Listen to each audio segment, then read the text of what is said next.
Good morning students. आज की video lecture में मैं आप लोग के साथ सी प्रोग्राम को जो डेवलप करते हैं, जब सी प्रोग्राम लिखते हैं या कोई भी प्रोग्राम जब हम लिखते हैं एल्गोरिदम लिखने के बाद, तो उसके जो स्टेप्स होते हैं वो कितने नंबर ऑफ स्टेप्स होते हैं वो डिस्कस करूँगी। तो देखिए, जब भी हमें कोई प्रोग्राम लिखते हैं, हम प्रोग्राम किसका लिखते हैं, जो भी हमें प्रॉब्लम आती है। हमें जब भी कोई एक पर्टिकुलर प्रॉब्लम हमारे पास आती है तो उसको अगर सॉल्व करना है तो सबसे पहले हम उसको अंडरस्टैंड करेंगे, देन उसके बाद उसके एल्गोरिदम राइट करेंगे एंड उसके बाद जो भी प्रोग्राम होता है उसको डेवलप किया जाता है, उसको लिखा जाता है। तो कितने स्टेप्स होते हैं टोटल? हमारे 6 स्टेप्स होते हैं। तो जो हमारे 6 स्टेप है उसमें जो सबसे पहले वाला स्टेप है वो है, जो स्टेप है वो है स्पेसिफाइंग द प्रॉब्लम। मीन्स कि जब भी हमें किसी प्रॉब्लम का चाहते हैं अगर प्रोग्राम लिखना, तो हमें उस प्रॉब्लम को अच्छे से पहले हमें समझ आनी चाहिए, तभी हम उसका प्रोग्राम लिख पाएंगे। यानी हमें प्रॉब्लम की अंडरस्टैंडिंग होनी चाहिए कि उसका इनपुट क्या होगा एंड आउटपुट क्या होगा, क्योंकि जब हम प्रोग्राम को चेक करेंगे कि वो सही वर्क कर रहा है कि नहीं, तो हमारे पास उस पर कुछ डालने के लिए इनपुट होना चाहिए और जो आउटपुट भी हमें पता होना चाहिए कि वो सही, उसने बहुत सारे इनपुट पे उसने जो भी आउटपुट आया उसके कोरस्पॉन्डिंग, तो उनको चेक करेंगे कि उसका आउटपुट सही आया या नहीं। जैसे आप लोगों ने देखा होगा, अगर हम मैट्रिक्स मल्टीप्लिकेशन का प्रोग्राम बनाएं या प्राइम नंबर का प्रोग्राम बनाएं या इवन ऑड नंबर का प्रोग्राम बनाएं, तो हमें आंसर पता होता है कि हम क्या इनपुट डालेंगे और उसके कोरस्पॉन्डिंग हमारा क्या आउटपुट आना चाहिए। तो जब हमारा प्रोग्राम सही वर्क करता है 3-4 इनपुट पे, तभी हम कहते हैं कि जो हमारा प्रोग्राम है वो सही बन गया। तो सबसे पहले जो फर्स्ट स्टेप है वो है स्पेसिफाइंग द प्रॉब्लम, यानी अंडरस्टैंडिंग ऑफ द प्रॉब्लम, जिससे कि हमें पता चले कि प्रॉब्लम है क्या। Next we have to design an algorithm. जो सेकंड स्टेप है वो है डिज़ाइनिंग एन एल्गोरिदम। तो जब प्रॉब्लम को समझ लेते हैं, उसको समझने के बाद जब उसकी एल्गो लिखी जाती है, तो जो एल्गोरिदम आप लोगों ने देखा होगा, जब मैंने एल्गोरिदम के बारे में डिस्कस किया था कि जो एल्गोरिदम होती है वो हमेशा जो यूज़र होता है, जो प्रोग्रामर होता है, वो अपनी नेचुरल लैंग्वेज में लिखता है। वो हिंदी, इंग्लिश, जो भी उसकी नेचुरल लैंग्वेज है, जो भी उसको समझ में आती हो, वो उस लैंग्वेज में लिखता है। और अगर क्लैरिटी बहुत बढ़ानी हो, अंडरस्टैंडिंग बढ़ानी हो, तो एल्गोरिदम के साथ साथ we can draw a flow chart for this particular algorithm. तो ये कंपल्सरी नहीं होता फ्लो चार्ट बनाना, बट क्योंकि अंडरस्टैंडिंग में अगर क्लैरिटी बढ़ानी होती है तो we can draw. Next step है वो है कोडिंग।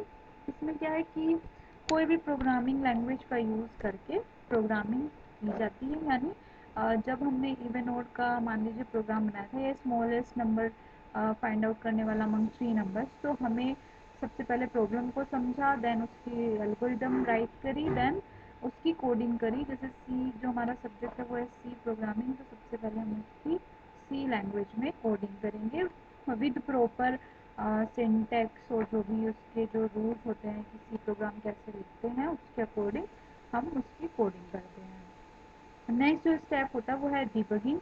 आप लोगों ने देखा होगा कि हम लोगों ने ऑल्ट F9 करके कंपाइल करते हैं, एग्जीक्यूट करते हैं। तो डिबगिंग में क्या होता है कि डिबगिंग मीन्स कि बग दूर करना। बग होता है एरर, यानी प्रोग्राम में जो एरर है उनको दूर करना। जो लिखे हुए प्रोग्राम में एरर तो होगी, कई बार नहीं भी होती है, लेकिन मोस्ट ऑफ द टाइम होती है। तो लिखे हुए प्रोग्राम में एरर हो सकती है, उसके लिए उनको दूर करना बहुत ज़रूरी होता है, तभी वो सही वर्क करेंगे। तो एरर को बग भी कहते हैं। तो प्रोग्राम को सही से वर्क करने के लिए उसमें ये ज़रूरी है कि एरर ना हो।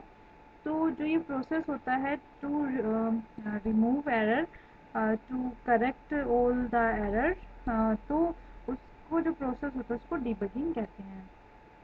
नेक्स्ट स्टेप है डिबगिंग के बारे में मैं अभी नेक्स्ट स्लाइड में डिस्कस करूँगी। नेक्स्ट स्टेप होता है हमारा टेस्टिंग। टेस्टिंग में हम ये चेक करते हैं कि जो हमारा प्रोग्राम है, जो हमारी जो प्रोग्राम है वो डिफरेंट इनपुट पे क्या क्या आउटपुट दे रहा है, यानी वो सही आउटपुट दे रहा है। यानी जो मैट्रिक्स हमने अब एरर दूर कर ली, रन करा लिया, तो हम ये देखेंगे कि हमने अगर इवन नंबर डाला तो वो इवन नंबर ही प्रिंट कर रहा है या वो ऑड प्रिंट कर रहा है। तो इस तरीके से हम उसकी टेस्टिंग करेंगे। टेस्टिंग और डिबगिंग में कंफ्यूज नहीं होना है। डिबगिंग मीन्स अगर प्रोग्राम में एरर है उनको दूर करना, एंड टेस्टिंग मीन्स कि हमारा प्रोग्राम सही, जो प्रॉब्लम जिसके लिए बनाया था क्या उस पर सही काम कर रहा है, उसका सही आउटपुट बना रहा है या नहीं। नेक्स्ट हमारा जो स्टेप होता है वो डॉक्यूमेंटेशन का होता है। डॉक्यूमेंटेशन वाले स्टेप में वो प्रोग्राम को अच्छे से डॉक्यूमेंट करके उसके बारे में पूरी डिटेलिंग की जाती है, जिसमें कि प्रोग्राम को फ्यूचर रेफरेंस के लिए रेफ़र किया जा सके। तो जो भी प्रोग्राम से रिलेटेड, प्रॉब्लम से रिलेटेड जो भी इंफॉर्मेशन उनको गैदर करके ऑर्गेनाइज किया जाता है। तो these are 6 step to develop a program. अब नेक्स्ट हम आते हैं अपनी डिबगिंग प्रोसेस पे। मैं इसको इसलिए अलग से डिस्कस कर रही हूँ बिकॉज इसका भी एक क्वेश्चन आया था कि व्हाट इज़ डिबगिंग। तो स्टेप्स टू डेवलप के अलावा भी डिबगिंग अलग से पूछा जा सकता है। तो आप लोग इसमें क्या लिखेंगे कि डिबगिंग का एक इम्पोर्टेंट स्टेप है। जब भी हम प्रोग्राम लिखते हैं उसका एक इम्पोर्टेंट स्टेप है जिसमें हम प्रोग्राम में से बग या एरर को दूर करते हैं। इसको जो डिबगिंग है ये प्रोग्राम वैलिडेशन भी बोल सकते हैं। ये बहुत इम्पोर्टेंट प्रोसेस होता है, इसके बिना हमारा प्रोग्राम रन ही नहीं करेगा। तो अगर प्रोग्राम वैलिडेशन के नाम से पूछे या डिबगिंग के नाम से पूछे तो दोनों एक ही बात होती है। तो कभी कभी प्रोग्राम वैलिडेशन को डिबगिंग या डिबगिंग को प्रोग्राम वैलिडेशन भी कहते हैं। अब क्या होता है कि प्रोग्राम में एरर कैसी होती है, क्यों होती हैं, क्या होती हैं। तो ये जो एरर होती है वो किस तरीके की हो सकती हैं। जब हमने वेरिएबल को अनइनिशियलाइज किया हो, जैसे कि सपोज आप लोगों ने लिखा हो, आप लोग को 2 नंबर के ऐड वाला अगर प्रोग्राम लिखना है, आपने लिखा हो इंट ए और सी लिख दिया जिसमें आप सम स्टोर करना है, सी इक्वल टू लिख दिया ए प्लस बी। तो ए प्लस जो बी है उसको तो आपने इनिशलाइज किया ही नहीं। तो ये एरर भी हो सकती है कि आपने किसी वेरिएबल को इनिशलाइज ना किया, उसके लिए मेमोरी में लोकेशन कंपाइलर ने फिर एलोकेट ही नहीं करेगा, तो उसको रेफर करो। तो ये एक एरर हो सकती है कि वेरिएबल को यूज डिक्लेयर ही ना किया और उसको यूज़ करने लगे। नेक्स्ट है कि या उसकी वैल्यू ही ना डाली, ठीक है, या तो डिक्लेयर ही ना किया, या हम सपोज ए की कुछ वैल्यू आपने यूज़र से इनपुट करा ली बट बी की कोई वैल्यू यूज़र से इनपुट नहीं कराई, सपोज उसको डिक्लेयर भी कर दिया और सी में उसको ऐड करने लगे। तो अगर बी की वैल्यू ली ही नहीं है, उसको इनिशियलाइज ही नहीं किया है, तो हम उसको कैसे यूज़ करें, तो एक एरर आएगी। नेक्स्ट जो ऑपरेंड्स हैं उनके ऑर्डर को रिवर्स कर दें। जैसे कि अगर आप लोगों ने देखा हो कोई एक्सप्रेशन लिखा रहता है C equal to A plus B, इस तरीके से लिखा रहता है, अगर आप लोगों ने लिख दिया ए प्लस बी इक्वल टू सी, तब हमारी एरर आएगी। कन्फ्यूज़न, नंबर्स और कैरेक्टर्स में कन्फ्यूज़न हो, आप कैरेक्टर को सिंगल कोट्स में जैसे लिखना, आपने सिंगल कोट में ना लिखा हो, नंबर और कैरेक्टर में कन्फ्यूज़न हो गया हो, जैसे जीरो और ओ एक जैसे लिखते हैं तो उनमें कन्फ्यूज़न हो गया हो, तो इस तरीके की ये भी एक तरीके की एरर है। और जो कंडीशन है उसको इन्वर्ट करना, जैसे कि jumping on zero instead of on not zero. तो इस तरीके की भी हमारी ये कुछ एरर हैं जो हो सकती हैं। अब मैं यहाँ पे डिटेल में डिस्कस करने जा रही हूँ कि एरर प्रोग्राम में किस तरीके की हो सकती है। डिबगिंग का ही एक पार्ट है, आप लोग को उसको डिबगिंग में ही लिखना है। तो जो फर्स्ट टाइप की एरर है वो है सिंटैक्टिक एरर। ये कुछ एरर है, run time error, logical error, semantic error and linker error. तो जो फर्स्ट एरर है सिंटैक्टिक एरर, वो होती है कि जब हम आप ये मैक्सिमम हर स्टूडेंट के सामने आई होगी, आप लोगों ने जब लैब में प्रोग्राम बनाया होगा, आप लोगों ने देखा होगा कि आप लोग के सेमी कोलन मिस हो जाता है। देखिए यहाँ पे इस प्रोग्राम में मैं एग्जाम्पल में देखिए यहाँ पे क्या एरर है, यहाँ पे सेमी कोलन मिसिंग है। तो सेमीकोलन मिसिंग है, इसके अलावा भी काफ़ी चीज़ें हैं, बट इसमें क्या सेमीकोलन मिसिंग है तो ये आप लोग देखते हैं कि कई कई बार आप सेमीकोलन मिस कर देते हैं, या ब्रैकेट, बहुत सारे अगर कर्ली ब्रैकेट आते हैं तो कई बार आप कर्ली ब्रैकेट छोड़ देते हैं, मतलब क्लोज नहीं करते हैं, तो कर्ली ब्रैकेट की भी एरर आ जाती है। तो सिंटैक्टिक एरर मीन्स कि सिंटेक्स जो हम सी जो प्रोग्राम लिखते हैं उसकी एक पर्टिकुलर सी सिंटेक्स होती है। जैसे आप लोग ग्रामर इंग्लिश जो सेंटेंस लिखते हैं उसमें ग्रामर होती है, तो उसका प्रॉपर एक सिंटेक्स होता है, अगर उसको सही से नहीं लिखेंगे तो वो एक एरर होगी। उसी प्रकार से सी में भी एक प्रॉपर वे होता है प्रोग्राम को लिखने का। अगर वो नहीं सही से लिखा कि आफ्टर एवरी स्टेटमेंट सेमीकोलन होगा एंड जो ब्लॉक ऑफ स्टेटमेंट है जैसे वॉइड मेन है वो दो कर्ली ब्रैकेट के बीच में ही लिखा जाता है, आपने कर्ली ब्रैकेट का यूज़ नहीं किया, तो these are some syntactic error. तो इस तरीके की अगर एरर कभी आती है कि पैरेंथेसिस या सेमीकोलन मिस हो, तो या हम किसी वेरिएबल को डिक्लेयर ना करते हुए उसकी वैल्यू को प्रिंट कर दें, तो ये कुछ एरर हमारी सिंटैक्टिक एरर कहलाती है। उनको कंपाइलर हमें बता देगा। जब हम Alt F9 करेंगे तो हमें कंपाइलर बता देता है कि ये एरर है, इस लाइन में एरर है। कुछ एरर होती है हमारी run time error. Run time error कभी कभी ऐसा होगा कि जब हमने सिंटेक्स एरर तो कंपाइलर रिकॉग्नाइज कर लेगा, बता देगा कि इस लाइन में एरर है, बट जब आप Alt F9 करेंगे तब एरर नहीं दिखाएगा, बट जब आप कंट्रोल F9 करेंगे, जब उसको रन कराएंगे तब वो एरर आएंगी। ये एरर किस तरीके की हो सकती है, जैसे इस वाले एग्जाम्पल में हम देखें कि हम जो है वो n को 0 से डिवाइड कर रहे हैं, तो ये कंपाइल जो ये रन टाइम पे, क्योंकि सिंटैक्टिकली कोई प्रॉब्लम नहीं है, सिंटैक्स बिल्कुल परफेक्टली फाइन है, बट अगर हम इसको 0 से डिवाइड करें तो इन्फिनिटी आता है, तो ये एक एरर है। तो ये कब पता चलेगी, जब उस पर एग्जीक्यूशन स्टार्ट होगा, एग्जीक्यूट करेंगे तब ये पता चलेगी। तो ये कंपाइलर नहीं रिकॉग्नाइज कर पाता, जब हम रन करते हैं ये तब रिकॉग्नाइज की जाती है, तब पता चलती है, तब इसको आप लोग को फाइंड आउट करके रिमूव करेंगे। नेक्स्ट हमारी होती है लिंकर एरर। लिंकर एरर आप लोगों ने देखा होगा कि जैसे यहाँ पे इस एग्जाम्पल की अगर हम बात करें तो यहाँ पे वॉइड मेन लिखा है, एम कैपिटल में है। कुछ देखिए, कुछ फंक्शन जो इसमें सी में क्या होता है, मेन फंक्शन होता है। कुछ फंक्शन ऐसे होते हैं जो हमारे पहले से ही जो मेन फंक्शन है वो पहले से ही बना हुआ है। सी में केस सेंसिटिव होती है, उसमें स्मॉल में कैपिटल में बहुत फ़र्क पड़ता है। तो ये जो टाइप की जैसे लिंक है, इसमें क्या है, ये आपने स्कैनफ की स्पेलिंग गलत कर दी, ठीक है। तो यहाँ पे देखिए मेन फंक्शन का एम कैपिटल में लिख दिया, तो ये जब कंपाइल, ये हमारी जब एरर आएगी ये लिंकिंग एरर आएगी। तो क्योंकि हमने क्या लिखा है, फंक्शन जो प्रोटोटाइप है उसको गलत लिखा है, इनकरेक्ट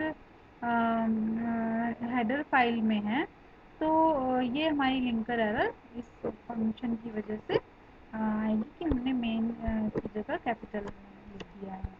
नेक्स्ट हमारी आएगी लॉजिकल एरर।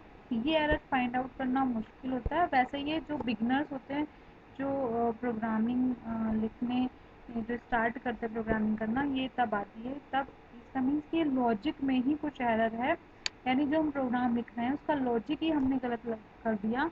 अच्छा, ये जो बाकी एरर है ये हम रिमूव कर पाते हैं, हमें पता चल जाती हैं, बट लॉजिकल एरर कब होगी, आप लोगों ने देखा हो कभी कभी आप लोग कहते हैं कि आप लोगों ने मुझसे, बहुत सारे स्टूडेंट ने बोला कि मैम कोई एरर नहीं आई है और गलत आउटपुट आ रहा है। तो जब भी गलत आउटपुट आए और कंपाइलर कोई भी एरर शो ना करे, दैट मीन्स कि लॉजिकल एरर होगी, यानी जो प्रोग्राम का लॉजिक है वो आपने गलत लिखा है। तो ये डिपेंड करता है पर्सन टू पर्सन, प्रोग्रामर की वो क्या किस तरीके से कर रहा है। तो इनको फाइंड आउट करना कॉम्प्लेक्स प्रोग्राम में थोड़ा हार्ड होता है, अगर किसी जो प्रोग्रामर है उसने गलत लॉजिक से प्रोग्राम बना दिया हो। नेक्स्ट हमारी सिमेंटिक एरर। सिमेंटिक एरर जब जो स्टेटमेंट लिखा है वो मीनिंगफुल ना हो कंपाइलर के, यानी देखिए इस वाले में a plus B equal to C लिखा है, जबकि क्या किस तरीके से लिखा होना चाहिए था, c equal to a plus B लिखा होना चाहिए था। तो इस टाइप की जो एरर होती है वो सिमेंटिक एरर कहलाती है। तो हमारी जो एरर होगी वो भी syntax error, run time error, linker error, logical error and semantic error. Logical error को छोड़ के बाकी जो एरर है वो हमारी पता चल जाएंगी, बट लॉजिकल एरर तब पता चलेगी जब हमारा आउटपुट गलत आएगा। उसमें भी लाइन हमें नहीं पता रहेगी किस पर्टिकुलर लाइन में प्रॉब्लम है, बस हमें खुद से ही निकालना है, खुद से ही पता करना पड़ेगा कि कहाँ पे हमारी एरर है। अब हमारी बात आती है कि प्री प्रोसेसर डायरेक्टिव क्या होते हैं। ये भी एग्जाम में क्वेश्चन पूछा गया था लास्ट टाइम कि प्री प्रोसेसर डायरेक्टिव क्या होता है, उनका एक्सप्लेन करो। तो आप लोगों ने देखा होगा जो सी लैंग्वेज होती है वो एक हाई लेवल लैंग्वेज होती है और उसको हमें मशीन लेवल लैंग्वेज में कन्वर्ट करना पड़ता है। इसके लिए कंपाइलर का यूज़ किया जाता है। तो जब भी सी प्रोग्राम लिखा जाता है तो कंपाइलर उसको कन्वर्ट करता है जो उस लैंग्वेज में जिसको कंप्यूटर को समझ आए, फिर कंप्यूटर उस पर प्रोसेसिंग करे और देन हमें आउटपुट डिस्प्ले हो जाए। तो कंपाइलर का जो काम है, जो सी प्रोग्राम है, कंपाइल होने से पहले जो हमारा सोर्स कोड यानी जो हमारा प्रोग्राम होता है उसको प्रोसेस किया जाता है एक प्रोग्राम द्वारा, उसको प्री प्रोसेसर कहते हैं। ठीक है, तो जो हमारा सोर्स कोड है जो हमने लिखा है उसको प्री प्रोसेसर क्या करता है, उसको प्रोसेस करता है। और जो ये प्रोसेस है, जो ये स्टेप है, जो ये मेथड है, जो वे है, इसे प्री प्रोसेसिंग कहते हैं। तो जो भी हम लोगों ने देखा होगा जब भी हमारा प्रोग्राम स्टार्ट होता है हैश से स्टार्ट होता है, तो जो प्री प्रोसेसर होता है उसमें जो कमांड्स होती हैं वो हैश से स्टार्ट होती हैं। और जो प्री प्रोसेसर में जो कमांड यूज़ होती है उनको प्री प्रोसेसर डायरेक्टिव कहते हैं। और ये हमेशा किससे स्टार्ट होंगी, हैश से स्टार्ट होंगी। तो ये कुछ प्री प्रोसेसर डायरेक्टिव हैं, इनकी ये सिंटैक्स है, ये आप लोग को लर्न करना है और एग्जाम में इसी तरीके से आप लोग को लिखना है। तो जो मैक्रो प्री प्रोसेसर डायरेक्टिव है उसकी सिंटैक्स क्या है, वो डिफाइन हैश डिफाइन से स्टार्ट होगा। इसमें हम कोई भी कांस्टेंट वैल्यू को यूज़ कर सकते हैं जिसको थ्रू आउट हम प्रोग्राम यूज़ कर सकते हैं। जैसे अगर आप लोग को पाई की वैल्यू यूज़ करनी है, बहुत बार यूज़ होती है, 3.14 होती है, कांस्टेंट रहेगी उसकी value throughout the program. तो हम डिफाइन एंड यहाँ पे स्पेस देके पी आई एंड उसकी वैल्यू 3.14 बता के हम फिर 3.14 की जगह हम पी आई का यूज़ कर सकते हैं, या हम उसकी जगह पी भी लिख सकते हैं कि डिफाइन पी 3.14। या कभी कभी आप लोगों को देखा होगा कि परसेंटेज निकालनी है तो बार बार टोटल से डिवाइड ना करके टोटल पहले ही डिफाइन कर दो, टोटल 100, इस टाइप से हम लोग डिफाइन कर सकते हैं। नेक्स्ट हमारा होता है header file inclusion pre processor directive. इसमें हम लोग ने आप लोगों ने देखा होगा कि जितनी भी हमारी हेडर फाइल होती है वो हैश इंक्लूड और यहाँ पे हेडर फाइल के नाम से यहाँ पे जो भी पर्टिकुलर हेडर फाइल होती है उसको यूज़ करते हैं। जैसे स्टूडियो डॉट एच, पोनियो dot H, string dot H, time dot H, S T D L I V dot H, we have so many header file. तो इस तरीके से हम we can include them into our program. तो कैसे लिख सकते हैं, हैश इंक्लूड एंड इस तरीके से हम अपनी फाइल का नाम यूज़ कर सकते हैं। नेक्स्ट हमारा जो डायरेक्टिव है वो कंडीशनल कंपाइलेशन डायरेक्टिव है और जिनकी सिंटेक्स होती है वो इस तरीके से लिखी जाती है, if tap and if else. इस तरीके से हमारी जो कंडीशनल कंपाइलेशन है वो इस तरीके से डायरेक्टिव इस तरीके से लिखे जाते हैं। इसके अलावा भी कुछ डायरेक्टिव होते हैं जैसे एंडेफ और प्राग्मा, ये भी यूज़ किए जाते हैं, बट आप लोगों ने देखा होगा कि हम लोगों ने यही दो मेन यूज़ किए हैं। तो जो प्राग्मा होता है वो किसी भी फंक्शन को पहले कॉल करने के लिए और और जो भी हमारा मेन फंक्शन है उसके बाद कॉल करने के लिए इसको यूज़ किया जाता है सी प्रोग्राम में।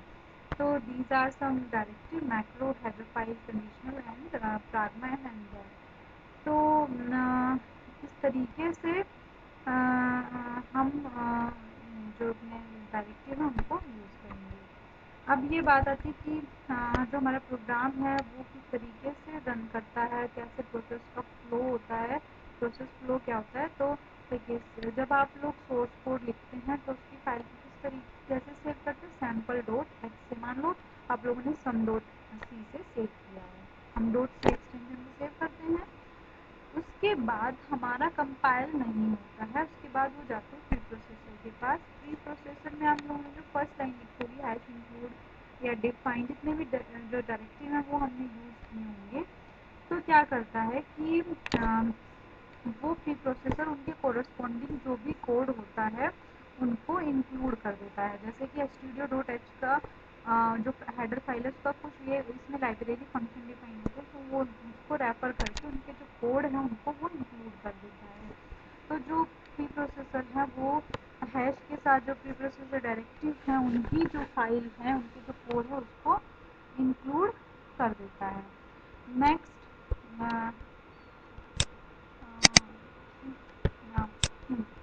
नेक्स्ट जो हमारी है सैम्पल डॉट आई, फिर हमारी जो फाइल बन जाती है वो सैम्पल डॉट आई बन जाती है। सोर्स कोड को प्री प्रोसेसर के बाद क्या किया जाता है, एक्सपेंड हो जाता है। इसके बाद जो फाइल बनती है वो सैम्पल डॉट आई से बन जाती है। सैम्पल डॉट जब हम हमारा कोड एक्सपेंड हो जाता है जिसमें हमने प्री प्रोसेसर जो हमारे कोड को इंक्लूड कर लेता है। उसके बाद जो कंपाइलर होता है वो क्या करता है, जो एक्सपेंडेड सोर्स कोड है, जो फाइल का नाम सैम्पल डॉट आई से बन चुका है, जो डॉट आई नाम की फाइल बन चुकी है उसको वो असेंबली सोर्स कोड में कन्वर्ट कर देता है। फिर असेंबली जो सोर्स कोड, उसके बाद जो एक्सटेंशन बनता है वो फाइल का डॉट एस से बनता है, यानी कंपाइलर का आउटपुट क्या रहेगा, सैम्पल डॉट एस रहेगा। फिर वो जाएगी असेंबली सोर्स कोड के पास, मतलब असेंबली सोर्स कोड जब कंपाइलर जनरेट कर देगा तो असेंबलर के पास जाएगी, और जो हमारा जो असेंबली सोर्स कोड होगा उसको फाइनल किस में कन्वर्ट किया जाएगा, ऑब्जेक्ट कोड में कन्वर्ट किया जाएगा। तो जो असेंबलर है वो उसको ऑब्जेक्ट कोड में कन्वर्ट कर देता है। तो जो फाइल बनती है वो डॉट ओ एक्सटेंशन से फाइल बन जाती है। उसके बाद जो ऑब्जेक्ट कोड होता है वो एग्जीक्यूटेबल कोड में कन्वर्ट किया जाता है, और लिंकिंग वाला जो पार्ट होता है वो स्टार्ट होता है, और जितनी भी ऑब्जेक्ट कोड्स होते हैं उनको कंबाइन किया जाता है। उसके बाद जो बनता है वो सैम्पल डॉट ई एक्स यानी डॉट ई एक्स फाइल बनती है।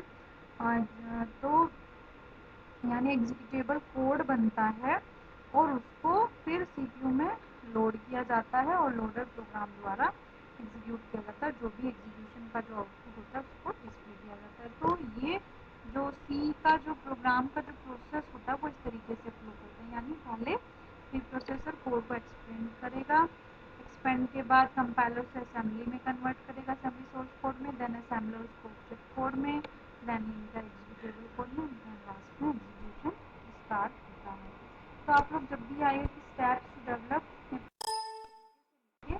इनके बारे में डिफाइन करके जो मैंने नोट्स में आप लोग को पूरी पाई थी, उसके बाद आप लोग यहाँ पे ये बना सकते हैं, ये बना सकते हैं। प्री प्रोसेसर डायरेक्टिव अगर पूछा तो ही लिखेंगे, अदरवाइज इसको लिखने की ज़रूरत नहीं है। आप अलग से पूछ के तो आप लोग बता दोगे, और ये फिगर भी बना दोगे बाद में।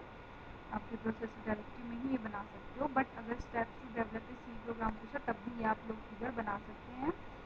और बाकी डीबगिंग भी अगर अलग से क्वेश्चन आया तब आप उसको अच्छे से एक्सप्लेन कर देंगे, अदरवाइज इतना ही लिख के आप लोग छोड़ सकते हैं, क्योंकि ऑलरेडी 6 स्टेप है, सबके बारे में थोड़ा थोड़ा लिखना है, लास्ट में फिगर तो बनानी ही है। बट अगर डीबगिंग अलग से पूछा तो आप लोग टाइप्स ऑफ एरर भी बताएंगे, एंड जो भी हमारे हर एक एरर के जो भी एग्जाम्पल है उनको भी आप